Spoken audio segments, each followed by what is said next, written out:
Welcome to Bizcommunity's series made possible by ACA, Association for Communications and Advertising. I'm your host, Rutendo Nyamuda.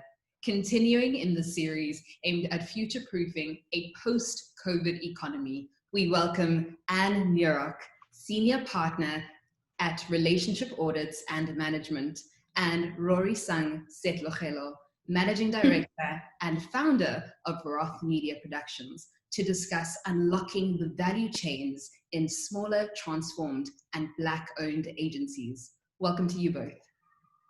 Thank you. Thank you so much. Happy to be here. Happy to have you both.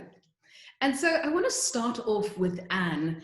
Anne, you are a prominent figure in the advertising space. And at the beginning of lockdown and the global pandemic, you used your wealth of experience and reputation in the advertising industry sector to offer a free mentorship program for small transformed agencies.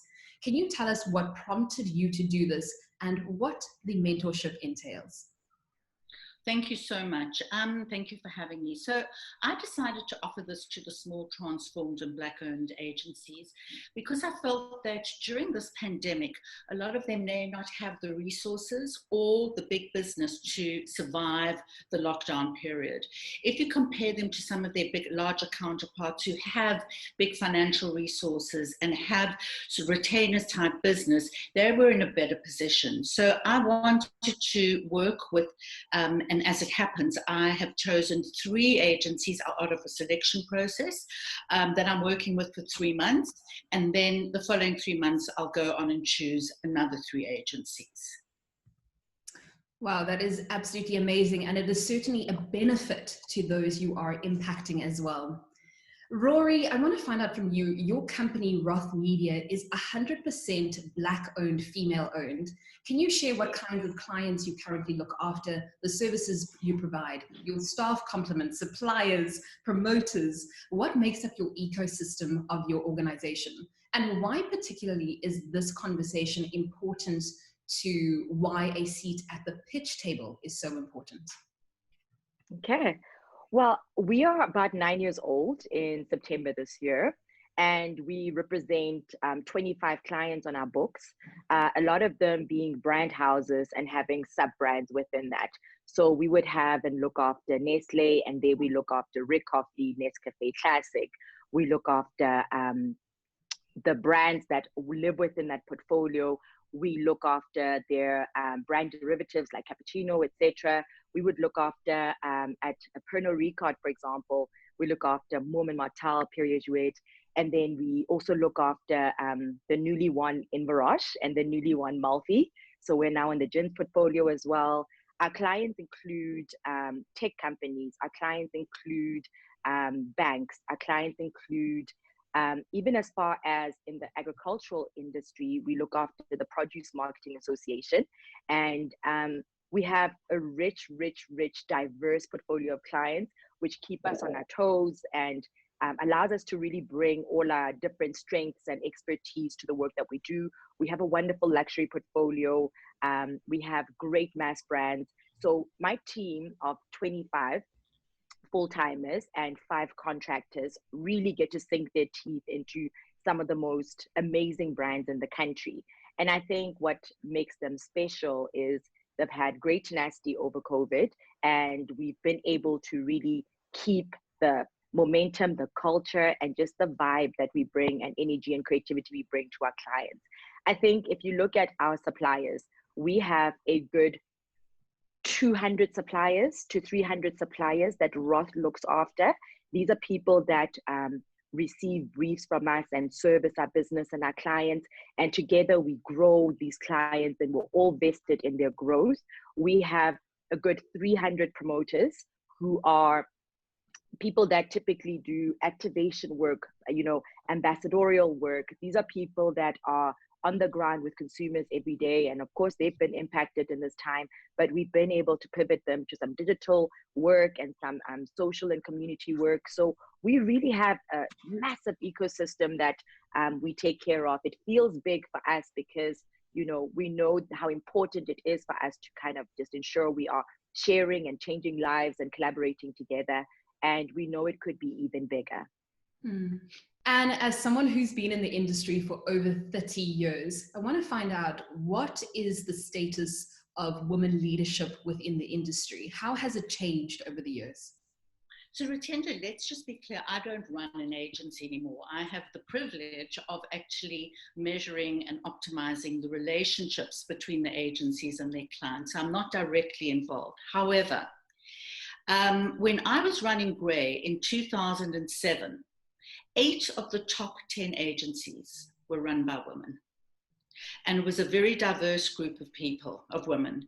And I don't believe that those statistics still exist.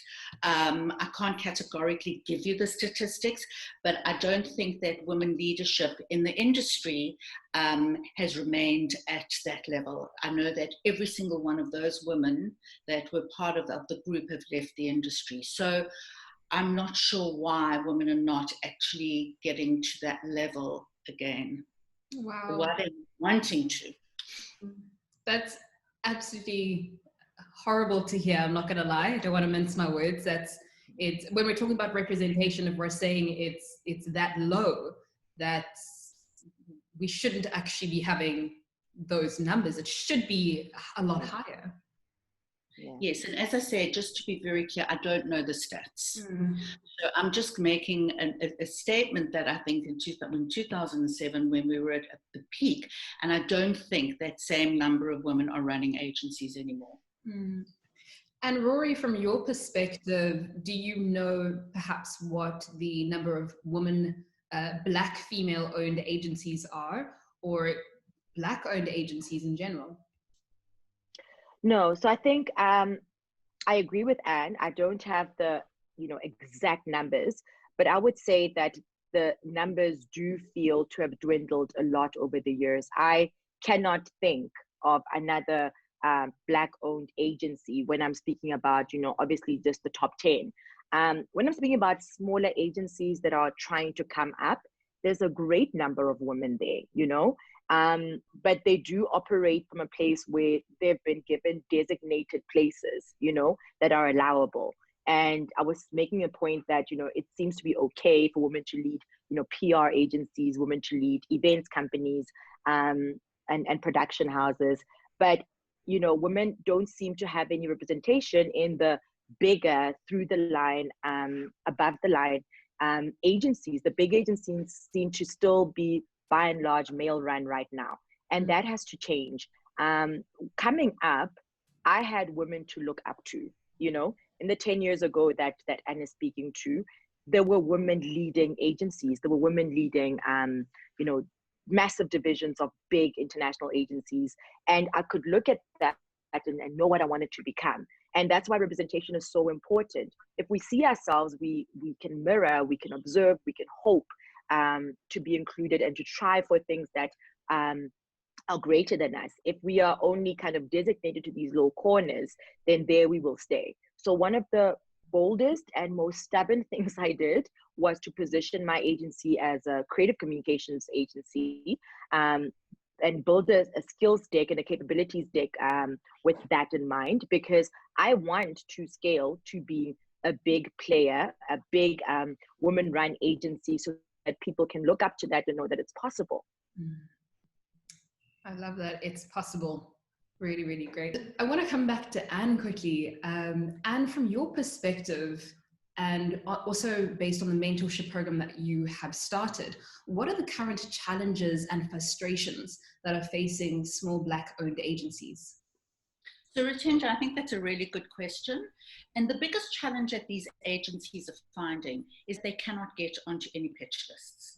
So one of the criteria for the agencies that I selected was that they needed to have a staff complement of between 5 and 20. So it puts them in the real small agency category. However, it's a chicken and egg situation, because if they're not getting onto pitch lists and they're not winning projects or business from big clients, they're going to remain small. And my fear is that they're going to remain small, and some of them could even fall away, which is going to be an absolute travesty to the industry, because these are very creative, very entrepreneurial young people who are running these agencies, and they need to succeed. But if they are not being given a seat at the table, they're not going to get big enough business in order to do that. I think there's one of my mentees, which is a very creative agency called Think Creative, and they are getting projects which are being pitched out by DSTV, and they pitch for these projects. They've won a few of them, and this is the type of work that they need to get. They need to get big brand work in order to survive. But unless they are knocking at the doors and actually making an effort to do this, they are not getting onto pitch lists. And I've been mentoring over the years Rory and Roth Media, who I think have the same issue. I mean, I don't know if Rory wants to elaborate on the fact that they're not getting onto pitch lists. Yes, definitely, because Rory, for you as well, you're not necessarily a small agency, or you're kind of in between that small and medium kind of space. And you've just mentioned also some of the clients that are on your database and on your list. So technically, naturally, one would assume that you're on the pitch list, you have everything coming through. What are the frustrations you're facing, and why are you facing those challenges as well? I think for us, we've been lucky enough to have stakeholders and friends in the industry like Nurock, who keep us encouraged, right? And, they help us to, stay the course in the sense that the change will come. But essentially, the first thing I did setting up this agency 9 years ago was to take a really big drive to get onto all the pitch lists and really sell in our team, sell in the fact that we are this Black, woman-owned, woman-run agency. And this is 9 years ago. This is 2011 that I start this agency, and I focus all of my work and attention on the pitch list and getting onto them. And in 9 years, I have never been invited to a pitch. In 9 years, I have never been able to crack that, and it is absolutely discouraging, I think, because we have so much to offer. And we want to make our voices heard. We want to lead creative work. We're so passionate about, representation. We're so passionate about nuanced African communication. Of course, we want to participate. It is the reason we start these agencies, and we leave the bigger agencies, or we leave corporates, to really bring a new offering and a new nuanced messaging and a way of packaging communication to our consumers. And to not be able to crack this in 9 years has been extremely frustrating. So Anne is 100% right. We have to go out there, we have to break down doors, we have to keep that going, and we have to stay encouraged. And that's maybe the hardest bit. I am at the precipice of growing into a medium-sized agency, or I could very well not make it.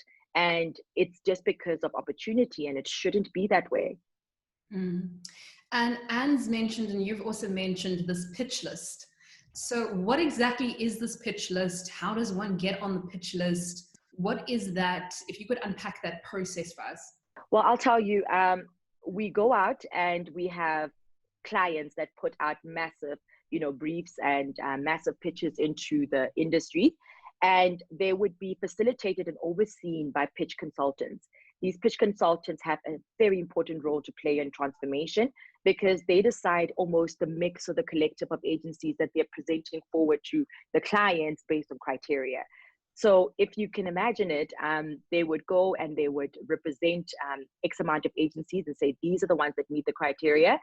Client, this is who I think you should take your brief forward with.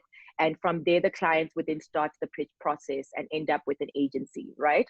This is so critical, because if you cannot crack that list, you will not be in that meeting. You will not be at that briefing. You will not have a seat at the table.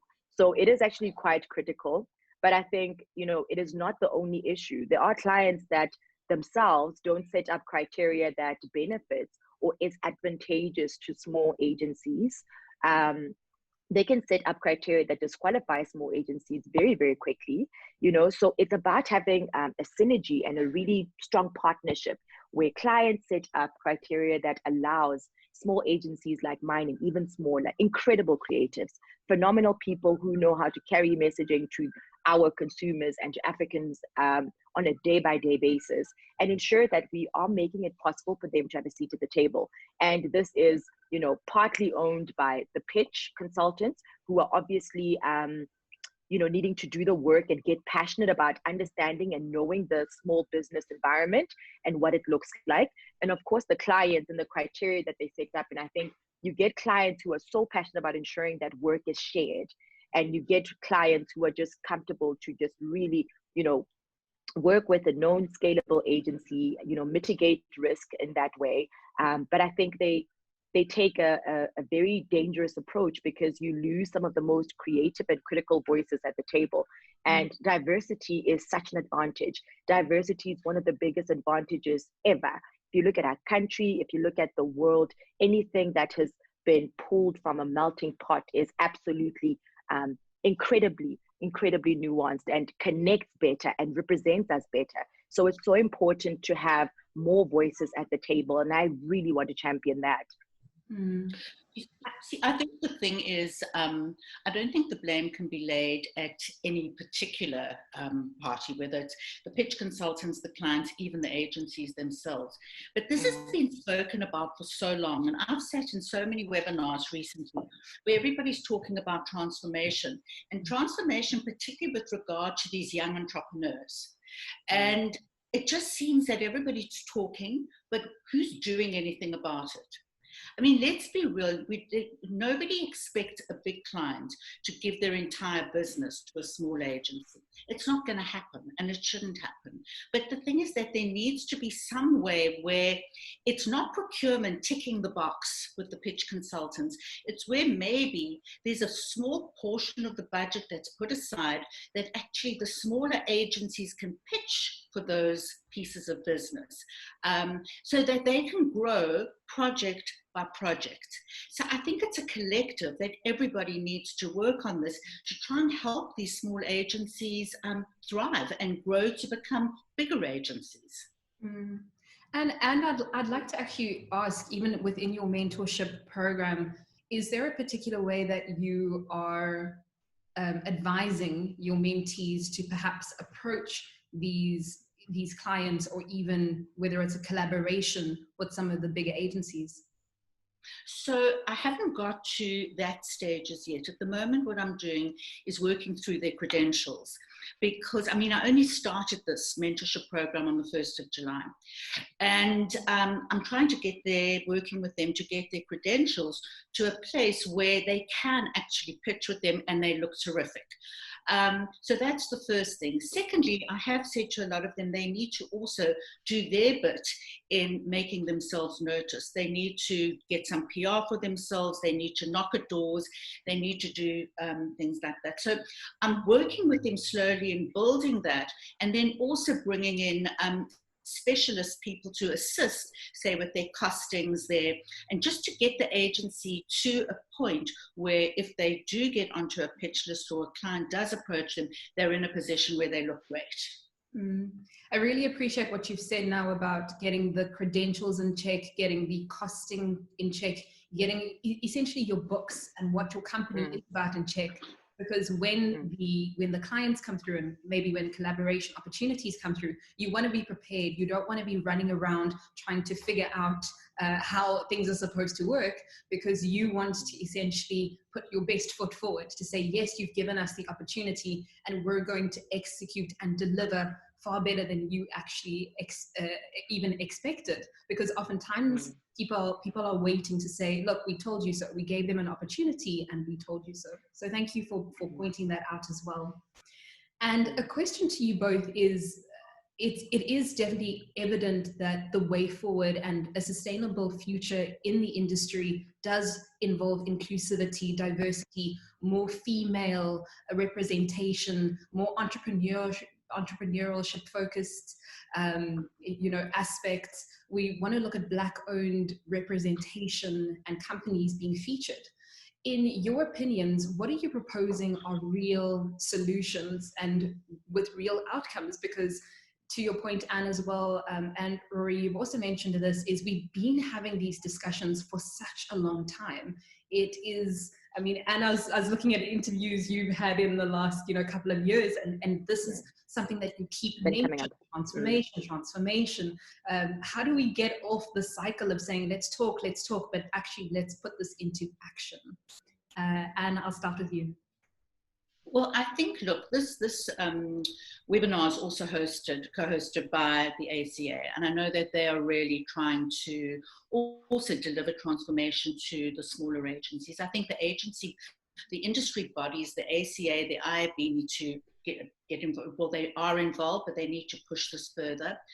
I also think, I mean, there are certain clients who really are doing this, who are giving projects to smaller Black-owned agencies. I know Nedbank do it, DSTV do it, Pernod Ricard do it, but I think more clients need to look at giving projects to small Black agencies. And then I think also some of the bigger ad agencies, the bigger groups need to collaborate with these agencies. I'll give you an example. One of my mentees is a media agency called Black Market Media. And they went into the SA Tourism pitch with the Media Shop, which is probably the biggest media company in the country. And the Media Shop collaborated with them. And so when the Media Shop won the SAT business, Black Market Media landed up getting 30% of the business. Now that's a great start for them. I mean, they have other clients, but that's a great initiative. And if that could be done more often. So I think, again, it's a collective. I think everybody has to focus on how the industry supports these young entrepreneurial agencies. Mm-hmm. And Rory, for you, do you agree with Anne, or do you have anything to add to what she's just said? I agree with her 100%, and I have my own experience to add, right? I think about the year that my business took a pivot and started scaling and started growing. And that year, we had been doing projects on Unilever. And that year, we had began a client relationship with Nescafe. This is year 3 of our 9 years now.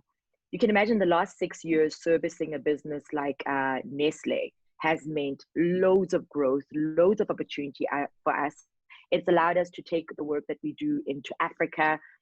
These sorts of wins are incredibly significant because overnight I went from, a very, very, very, and I'm a small player, listen, but I went from almost just irrelevant and just knocking down doors and not feeling seen or being visible and not being able to contribute. And just because a business like Nestle decided to partner and work with a small women-run Black-owned agency, it completely changed the trajectory of our business. Now, the fact that Nestle had trusted us with creative work, with content work, with debating work, with digital work, with strategy, that started to bring a whole new collective of clients and opportunities, and started putting us in rooms we could not have accessed on our own. And that is so, so critical. And the first thing that I did when this happened on Unilever and Nestle, in that year, I brought in an even smaller agency, a company called Duma Collective. I actually pitch against them now at Pernod and across the board. But I brought them in to be our small supplier on that project, and to really work with us on that project, because I knew that if they get to work on Aromat in year 1 of their business, and if they get to work on Nestle and Pernod Ricard and all of these fantastic brands in year 1 of their business, that's 6 years down the line, this is my competition. But it's the healthiest sort of competition, because there's actually enough work for everyone. And if we're all empowering each other, you wouldn't believe it. Just the other day, she will call me and say, Ro, I need you to service this for me. These are your expertise. And I am able to do the same for her. You create a sharing economy. Mm-hmm. And that is a lot more sustainable than closing doors, not making ourselves available. But more importantly, clients have to be bold. They have to be bold, and they have to change the status quo. And when clients take that bold step, they can insist upon it from their procurement teams. They can insist upon it from their pitch consultants, and say, hey, this is our mandate. We don't want it to be a box ticking exercise, exactly to Anne's point. We wanted to actually touch the heart of the matter. We want to see agencies like this in the room. Please make sure that we are speaking to people like this so that they can deliver work for us and we can be part of the change. We collaborate with so many big agencies on that very Nestle work I was referring to earlier. We've worked with Publicis Machine on the Nescafe business for a while. We've worked with McCann on Cremora, with Boomtown on Rick Coffee. All of these big agencies and what they bring to the table, you know, we are able to sit and contribute and share the work and share the creative, and you know, we all become custodians of these brands that are so much more enriched for having all of these representative voices in the room. You know, it's such a win-win, and it really, to Anne's point, the conversation keeps carrying, but actually there are specific things we can do to move the needle. And I'm living testament to that. I've been able to empower others with the little that I have, and I've been empowered because of the clients that have really taken a strong stand to say, these are the agencies that actually understand our consumers, and we want to move forward with them. We want to take that risk on them. And would you agree? Absolutely. Absolutely. Absolutely. I think it's about taking a risk, but I also think the risk is not that big if you're giving a couple of projects to these agencies. And again, you know, I'll stress you don't have to give the entire business because that is too risky to a small agency, but to give projects or pitch projects to those agencies, and also make sure that the marketing team is more involved in the pitch process than procurement, because what procurement are going to do, they're going to look at the agencies and tick the boxes.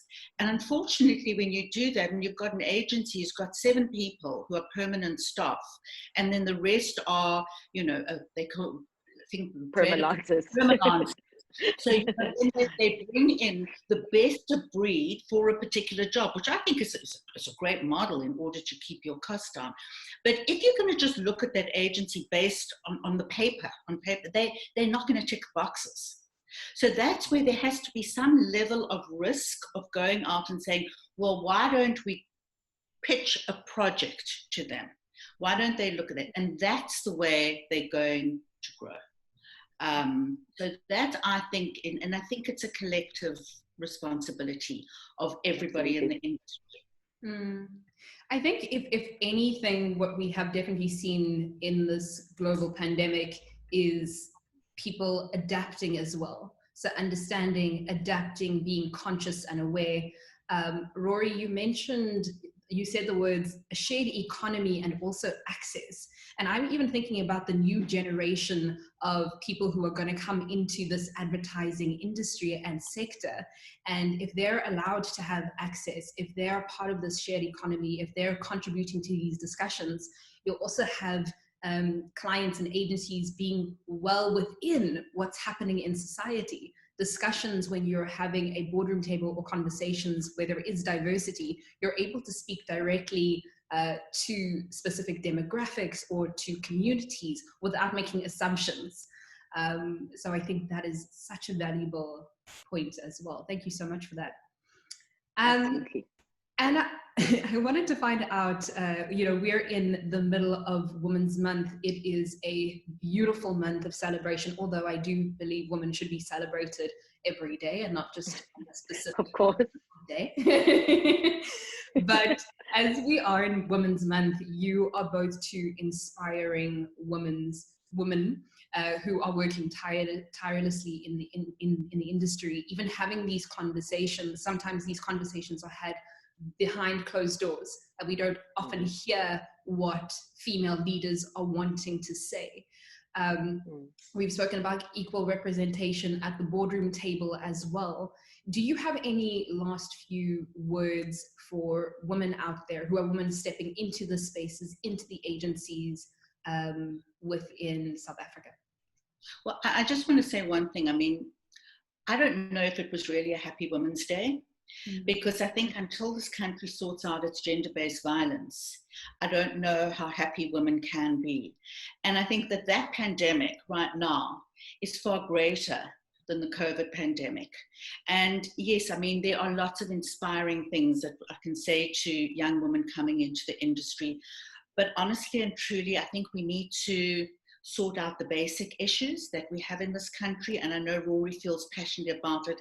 And so maybe I'm not ending on the note you would like, but I think that it's a really important conversation that needs to be had in this country regarding gender-based violence.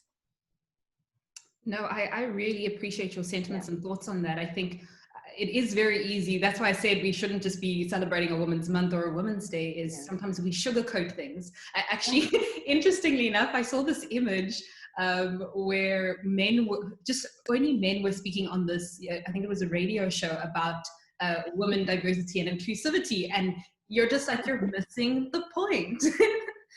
So we have to point out aspects and say, look, yes, it's Women's Month, but let's talk about gender-based violence. Let's talk about how we can, as you said, fix this pandemic, which is destroying this country as well.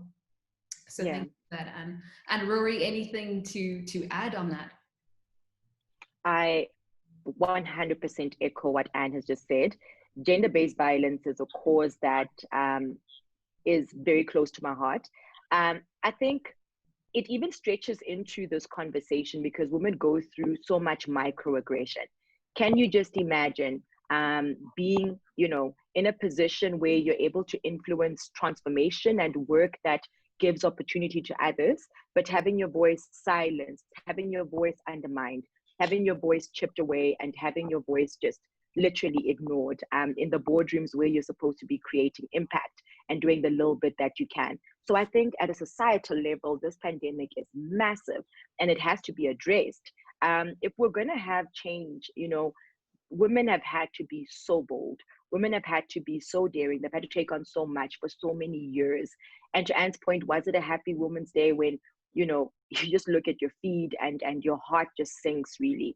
So I know what it is to be in a corporate and to be fighting to find my voice. I know what it is to be a Black-owned, woman-run agency and being the MD that's sometimes the youngest, and the Black or the woman or the female one, and having that undermined. And you can attest to just years in the industry being a woman leader and just the work you've had to do to lead the way for us that are coming after you. And this work is still needing to be done. It's still needing to be done. So everywhere I go, I try to take the approach of not victim blaming. I don't blame women for what they're able or are not able to do. They're doing the best that they can. When I say to you that every big client opportunity I've ever received has been from a woman, I'm not kidding. They build community wherever they go. So I think the work that needs to happen in this country is that we just have to be extremely intolerant of gender-based violence and what we go through, and create spaces that support women, including our corporates, including the pitch consultants that we're speaking to right now, including the procurement teams that are, having a community agenda and having an agenda to transform and to represent strength and support as well as opportunity to women, and having that play an advantage because it does. Women build so much community around what they do. They manage to give back so much more because of how they share, because of the philosophy and the nurturing, because of just the thinking for others and thinking about the collective at all times. Women build in ways that you cannot imagine. So in this month, I'm aware that, even as we discuss transformation, I wonder how many voices are silenced that are trying to do the work me and Anne are trying to do in gender-based violence. So it just has you thinking, and it just shows us that the issue itself is not, it's dynamic, it's not sort of like just a single lens of transformation. It's transformation, and it's definitely support and change with regards to the experiences of women in this country, for sure. Wow. Thank you so much for that. Thank you both so much for your insights and input. I must just say from my perspective as a female, not even as a female, it's inspiring. Like, these discussions and being able to speak to both of you is inspiring. I often don't think, as you mentioned, women were constantly fighting and in the space of, I need to be seen, I need my voice to be heard, but we don't always understand that we're standing on the shoulders of the women who have come before us, and those who did not carve the way, and those who did speak up. And that's really important. So thank you both so much. And thank you to everyone for tuning in to today's discussion, made possible by ACA, Association for Communications and Advertising. We'll see you soon.